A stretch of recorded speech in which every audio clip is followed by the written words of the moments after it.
Requiem aeternam.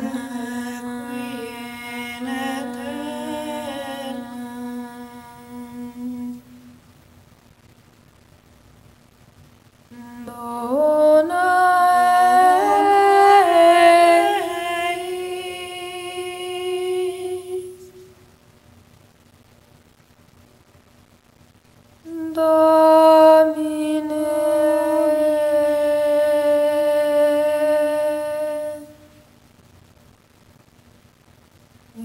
et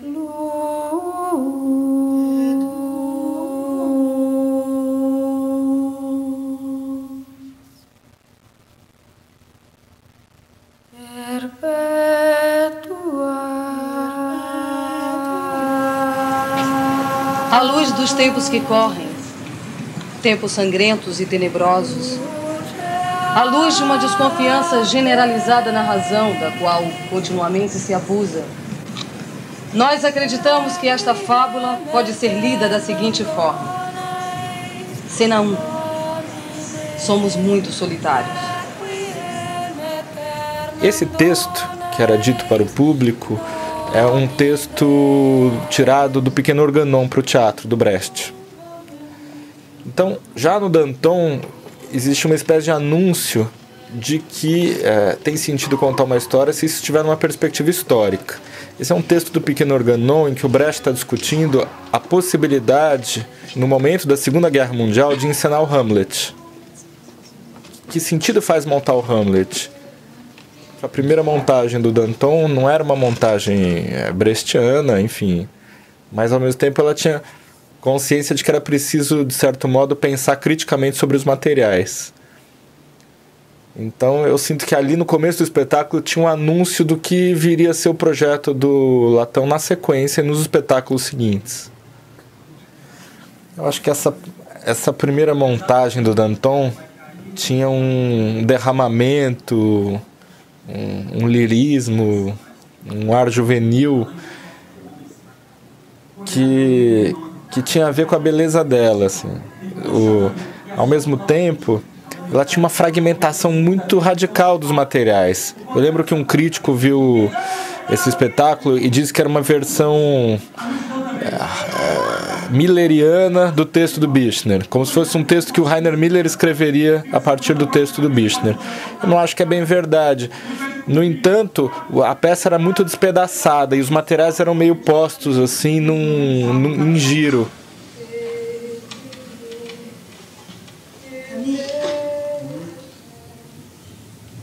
No teu colo, Julie, eu já estou debaixo da terra. A tua voz é o meu dobre de finados. Os teus peitos são um monte de terra sobre o meu ataúde.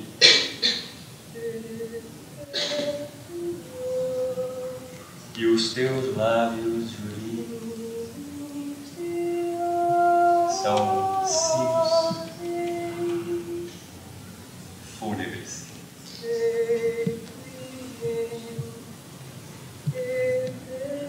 Tinha uma certa melancolia, mas hoje, vendo à distância, eu acho que isso era o menos importante dele. Assim, ele não tinha um ar conformista, ao contrário, ele era inquieto. E mesmo quando isso foi revisto depois, eu acho que essa inquietude ainda era o que animava o espetáculo, mesmo numa versão mais crítica, que foi a versão de 99, mais complexa do ponto de vista dramatúrgico. Mas ela ainda respirava essa inquietação da versão original. Eu te amo. Eu te amo como o túmulo. Vamos embora, Danton. No teu colo, Julie, eu já estou debaixo da terra. Os teus peitos são um monte de terra sobre o meu ataúde.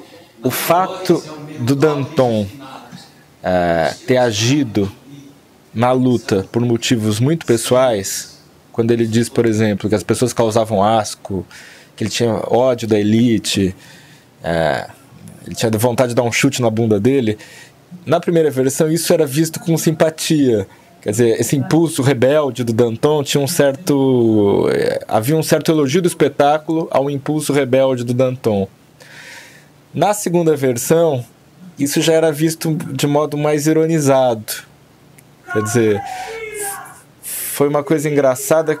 Eu acho que o Gustavo Bayer, que fazia lindamente o papel nas duas versões, percebeu que estava sendo operado um deslocamento radical da figura do Danton. Ela estava mudando, saindo do centro do espetáculo e ocupando uma outra função dentro da narrativa. E ele reagiu um pouco a isso, assim, com dor, assim, porque a rigor não mudou muito o modo com que ele fazia, mas o modo como as outras personagens reagiam a ele. Isso mudou. Cafetina! Civilíticas!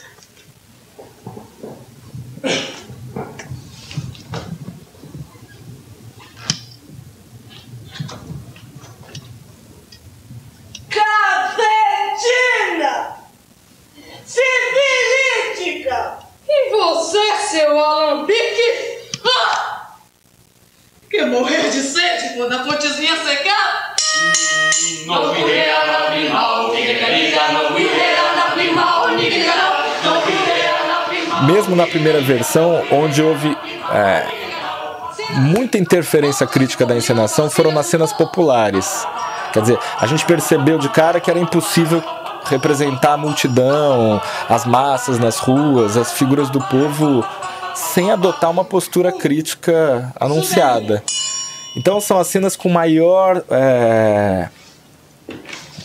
interferência narrativa da peça. São as cenas mais experimentais da peça, são as cenas das figuras populares, das prostitutas, do bêbado Simon, que bate na mulher na rua porque a filha está sendo prostituída.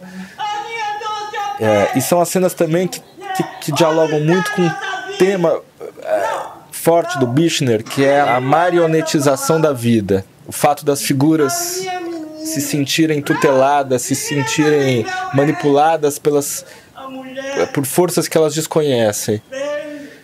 Isso que é uma questão do Bichner, que no Bichner aparece até com certo fatalismo, foi uma questão muito importante para a montagem, no sentido de mostrar o quanto esses processos todos dialogavam com redes de força maiores, né? E eu acho que eu tenho a sensação hoje que essa fragmentação e essa experimentação com essas figuras populares do Danton acabou, digamos assim, foi uma espécie de laboratório do que veio a ser o trabalho épico da companhia nos anos seguintes. Quer morrer de sede quando a fontezinha secar? Trabalhamos com todas as membros. Por que não trabalhar com esse também? Não cuidera na primal, niga, não cuidera na primal.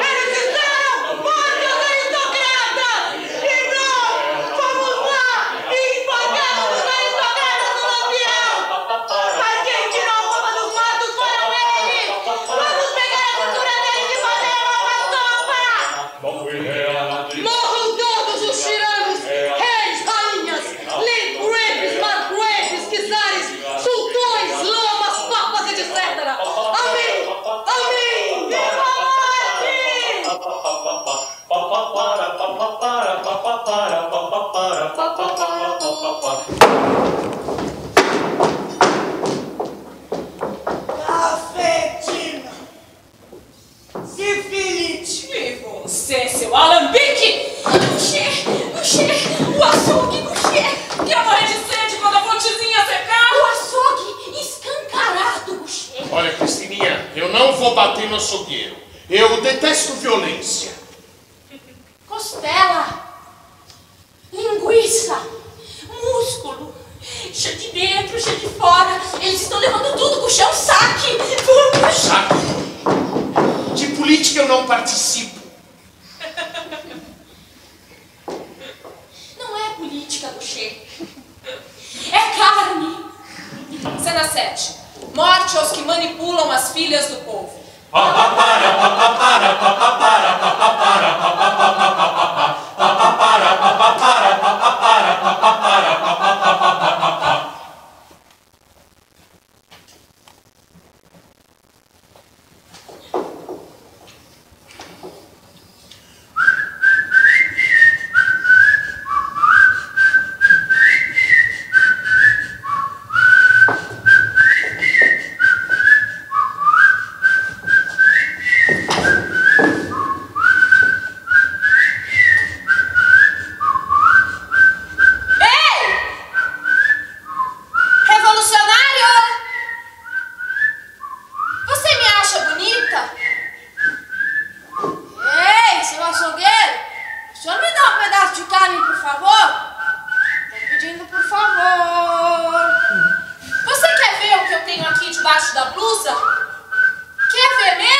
não me der a carne?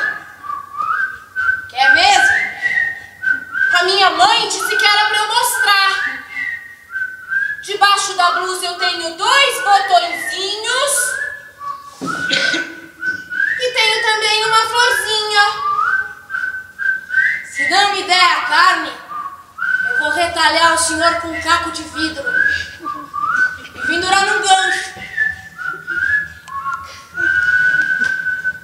Nos jardins do Palais Royal, algumas mulheres comerciam as bocas de suas crianças e outras aberturas ainda vedadas pela natureza. Café, Tina! Sífilis! E você, seu alambique!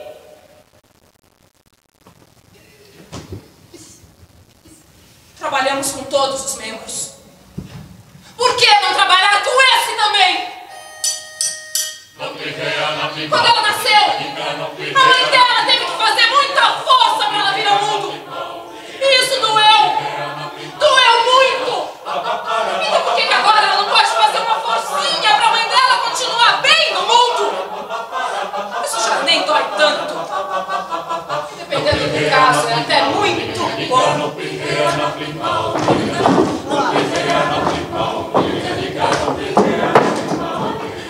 Desce daí, Cristininha! Eu não quero ter que bater nessa gente!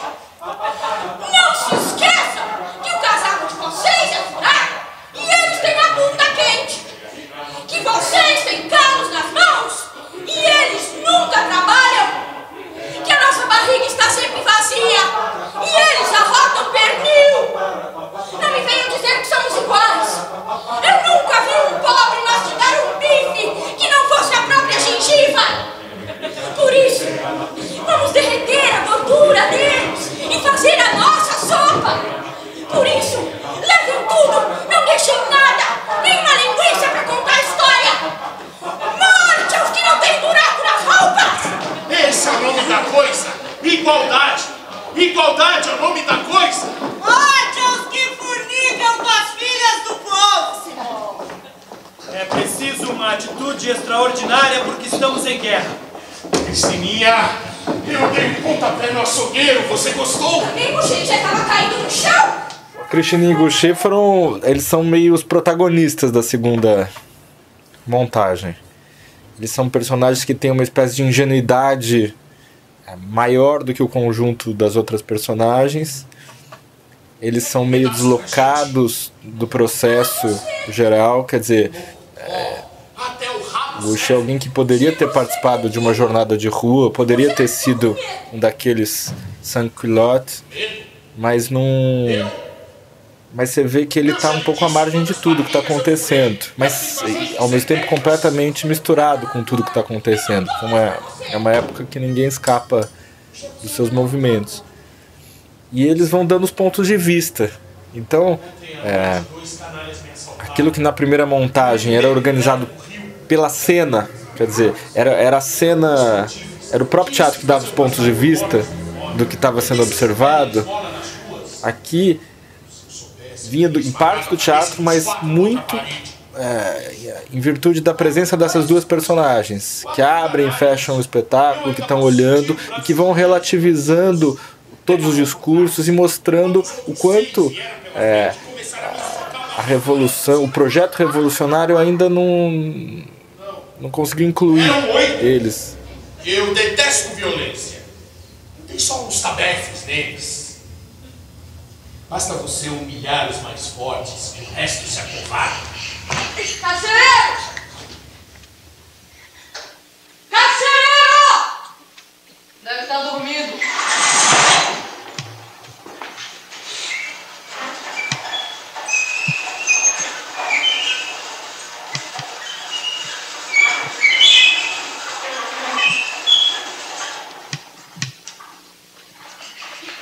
Eu não tenho medo da morte, mas da dor. Temos que nos aliar.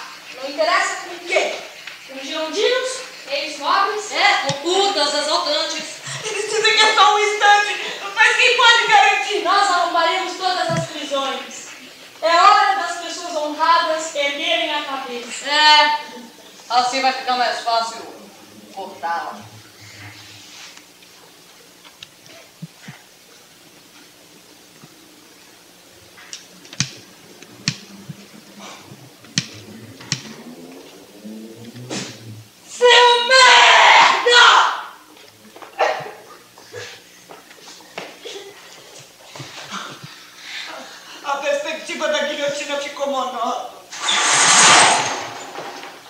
mesmo na primeira versão, a gente tentou fortalecer um pouco o Robespierre. O Robespierre do Bichner é uma figura de segunda categoria. Ele é ele faz as coisas de certo modo por vaidade, por um certo espírito ascético dele. Ele tem baixa complexidade em relação ao Danton. Para se contrapor a isso, para tentar equilibrar um pouco as forças, mesmo na primeira versão, a gente pôs alguns textos que não eram da peça.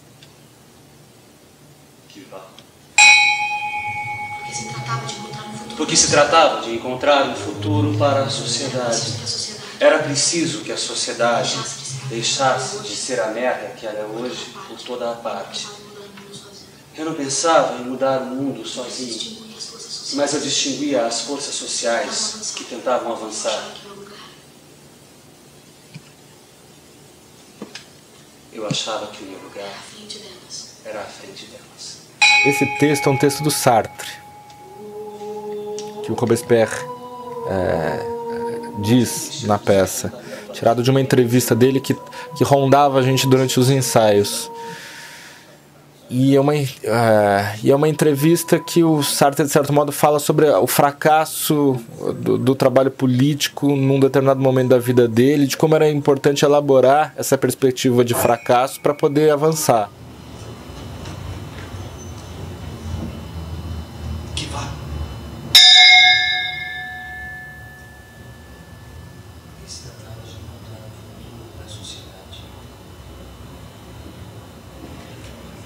Porque se tratava de encontrar um futuro para a sociedade.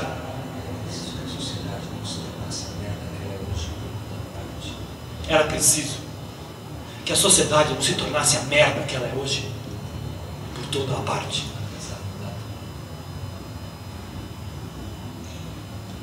Eu não pensava em mudar o mundo sozinho,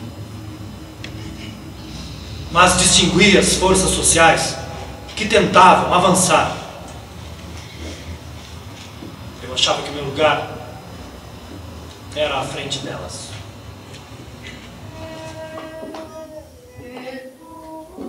Artigo 1º da Declaração de 1793. O objetivo da sociedade é a felicidade comum.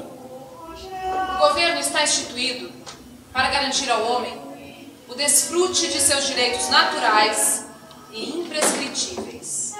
Artigo 2º. Esses direitos são a igualdade, a liberdade, a segurança, a propriedade. Artigo 3º. Todos os homens são iguais, por natureza e diante da lei. Artigo 4º. A lei é a expressão livre e solene da vontade geral. Ela é a mesma para todos, seja quem ela protege, seja quem ela pune. Ela só pode ordenar o que é útil e justo à sociedade. Falemos às claras, senhores. Se cada cidadão francês fosse reclamar o seu direito à propriedade, aonde iríamos chegar? A França inteira seria retalhada. Se cada filho de mulher do povo fosse exigir o seu direito à igualdade, o que iríamos fazer? Passar o dia inteiro contando feijões para evitar que uns comessem mais do que outros?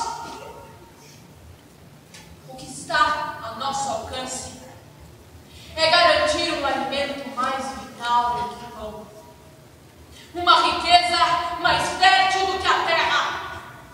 Eu falo do direito à liberdade. Eu pergunto ao deputado Robespierre e aos demais membros do Comitê de Salvação Pública: por que a liberdade da França está sendo esmagada? Vocês pedem a liberdade do indivíduo, quando ainda não foi conquistada a liberdade pública. Estamos em guerra. É preciso uma atitude extraordinária. Em tempos de paz,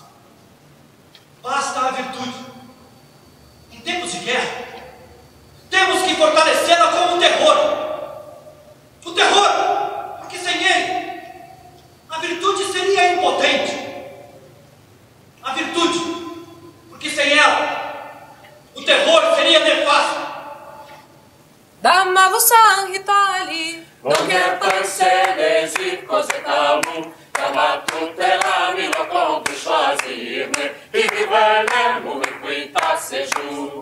Dans la bussane poli, non quer penser y cose calmo, chiama tutte l'anime contro choisir-me, e viveremo in quinta séjour. Non pihea na plimau, nigga liga, não pihea na plimau, nigga não. Não pihea na plimau, nigga liga, não pihea na plimau, nigga não. Cena 7. Morte aos que manipulam as filhas do povo.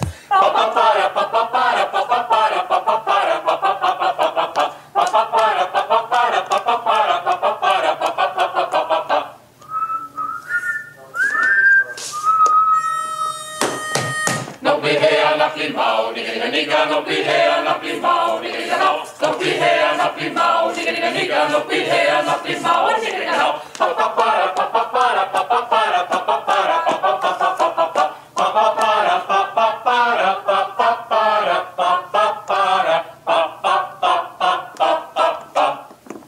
Se você não for até lá agora, eu não dou mais pra você.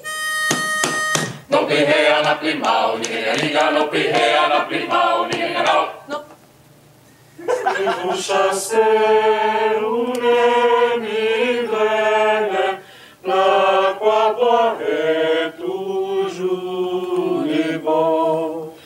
Et maintenir la table pleine de cervelas et de jambon.